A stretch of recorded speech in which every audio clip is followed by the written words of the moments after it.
Monday catch-up. It is Monday catch-up time. And my next guests are taking their partnership on stage for a special industry showcase. Pianist, singer and songwriter Judith Owen will be performing her new album, Somebody's Child, which is brilliant, with an amazing band and special guest, husband Harry Shearer. Welcome to you both. Thank you. Great to have you here. You've already made an observation, Harry, about Melbourne.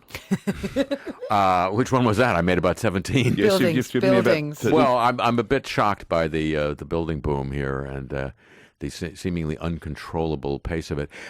We live in London part of the year, and London is being beset by this plague of high-rises that come in with apartments basically unoccupied because they're parking places for international hot money. And I tell that something like that's happening here as well, a bit. It's been alleged. Yeah, it's been. But it's more surprising to us because we haven't been here for, 6 years, I think? 6 years, yeah. So coming you've back, noticed a huge change? Huge Yeah, change. yeah. Especially in the Chapel Road area. Yeah. And it just, I fell in love with Melbourne the first time I came here and worked on the front line with the lads and lasses at Working Dog. And so I really admired, the character of this city. We live in New Orleans part-time, and so the character of Melbourne really appealed to me in somewhat the same way that the character of New Orleans does. Well, if you want to feel better about our buildings, just walk Collins Street. Just go up one side and then walk back down the other, and you'll just see things that you don't see from cars. Yeah. No, but you have a great view of the train station here. This is the train gorgeous. station is incredible. We're oohing and ahhing about Possibly the about best it. view of the train station. Yeah, Yes, you have quite here. possibly. Where did you two meet? Well, we met back when dinosaurs roamed the earth. It seems to me now, but it's not really quite that long. But I was a young, struggling and mood-swinging singer-songwriter, and I was doing one of those marathon 4-hour gigs that you just get to do when you're trying to make some money. And it was at what had been I'd been told it was a jazz club, and it was just some rubbish, basically, brunch gig at a hotel. And I was doing this for a week, filling in for somebody else. And lo and behold, I was playing my own music and hating every minute of it and being asked, did I know anything from Cats? And Harry, in the guise of Derek Smalls, along with Chris Guest as himself and a little person from Stonehenge, suddenly appeared behind me applauding, and I turned around and just thought, this is the funniest, most surreal thing I've ever seen. And it was an instant meeting of the minds, I would say. We were checking in because we were doing a gig at Royal Albert Hall, and I had hair extensions, and I grew my facial hair because I didn't want to mess with glue while playing rock and roll on stage. And so I looked like Derek, whether I was on stage or not. And I heard this music, turned around, and Chris remembers my eyes bugged out like a comic. Like a cartoon. And it was love at first sight. And Spinal Tap was responsible for it and has been a big part of our lives ever since. I'm happy to say. Is it true that you were in an Abbott and Costello movie, Harry? Yes, this is true. What age? They were 47. I was 7. It was Abbott and Costello Go to Mars. I was in the first scene. I had one line which I said several times, so it counts as several lines, but it was always the same words. But how does a spaceship work? And the irony, the overpowering irony, which I didn't realize for decades, was that they don't get to Mars. The mission is so ill-fated that where they do end up is where we now live, New Orleans, at Mardi Gras time. Isn't that ridiculous? What a plot. Yeah. What a plot. So did you work with both of them? No, Abbott was not in the scene. It was me and Lou Costello. And he didn't know how a spaceship worked, which was why I kept asking him. And how did he go working with children? He was okay. No comparison to Jack Benny, which is who I worked for Jack Benny for 8 years, and he was like another dad to me. He was really wonderful, and I learned so much about comedy from him. Was it during that time that you met and got to know Mel Blanc? Yes, and well pronounced.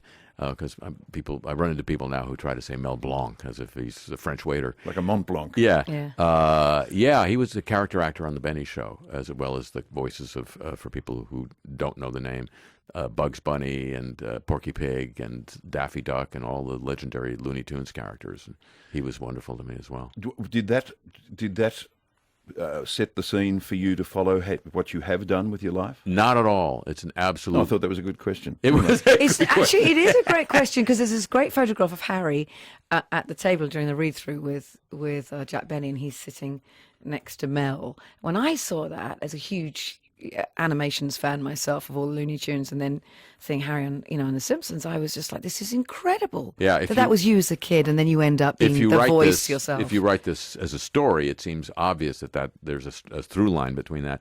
Yeah. But life is so goofy and has so many detours and wrong turns. It's absolutely a happenstance. I mean, he never put his arm around me, or even without his arm around me, and said, "Here's how you do voices, kid." There was never a moment like that. Maybe he was protective. Maybe he didn't want other people doing it. Well, he certainly didn't want other people doing his voices. I know Although that. his son went on to do that. His son went on to do but that. But you were doing your own little shows for yourself. Well, by myself in my room with my tape recorder and my friends. So I was doing that already. 96900 693. Harry and Judith happy to take your calls or questions that you might have. 96900 693 or 131332. Then how did you get into it? Into what? Voice acting. Well, I mean, I was doing radio, and I've been doing my own radio show for 33 years now, where it's an hour a week, and it's on the internet now on podcast. But I do all these characters. I play every character on the show, and it's basically topical comedy.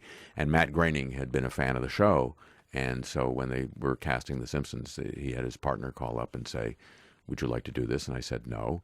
And they said, "Well, it's only a couple hours a week. It'll be easy. It'll be fun." I said, "No, I don't really." And so about the third time, the burn marks started healing on my arm, and I agreed to do it. So, and it's been a fantastic part of your career.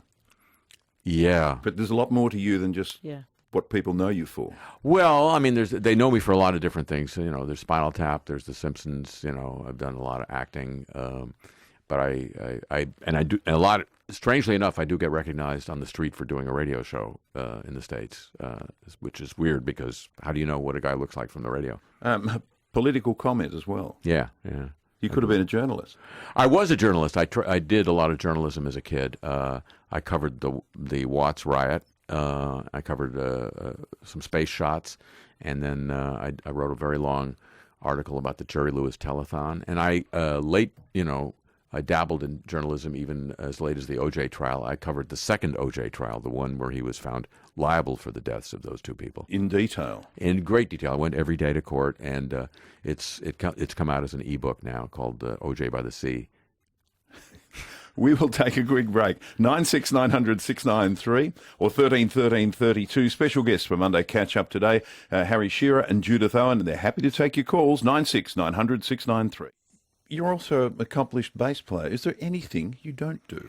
I'm a really bad ice skater, Dennis, and I'm not ashamed to admit it. And you join your... I'll tell you really what I can't do. I can't draw. The dog I would draw today is the same dog I would draw when I was 5 years old. I've learned nothing about the art or the craft of... I will second that. I will second that because... I clearly I don't need to. But you were going to say, I interrupted. Mary wants to have a chat. Hi, Mary. Dennis, Mary. I'm almost breathless. Well, take a deep inhale, Mary. I have to admit that I don't really know very much about you two, but the comments you've made in the last, 20 minutes or so, I've just been frozen. I was meant to be doing something. Oh. And I turned the oven off. And I've just been... There goes the tea cake. Oh, we stole you away, did we? Excellent. No, it was, Judy, it was your explanation just a moment ago about how you write things and your background of your family. Yes. Which I really understand. Yeah. And your husband's comments about Melbourne's architecture. This is why we make a good team, I think, because I'm all emotion and he's pretty on the nose. I'm all snark. He's snark and I'm emotion, so we make a nice balance. I'll give you that, Mary. Thank you for your lovely call. Thank you so much. Just to leave us, I've got two names I want to run past both of you. Donald Trump. Yeah, Donald Trump is narcissism writ large. For those who don't understand what a narcissist is, watch him in action. He's a person who treats the whole world as basically a reflecting mirror of him, and he may end up being the next president of the United States. Yeah. Muhammad Ali. The greatest. Beautiful. Both in terms of his athletic prowess and in terms of his stupendous courage to put it all on the line for what he knew was refusal to be in what he knew to be a stupid war. Yeah.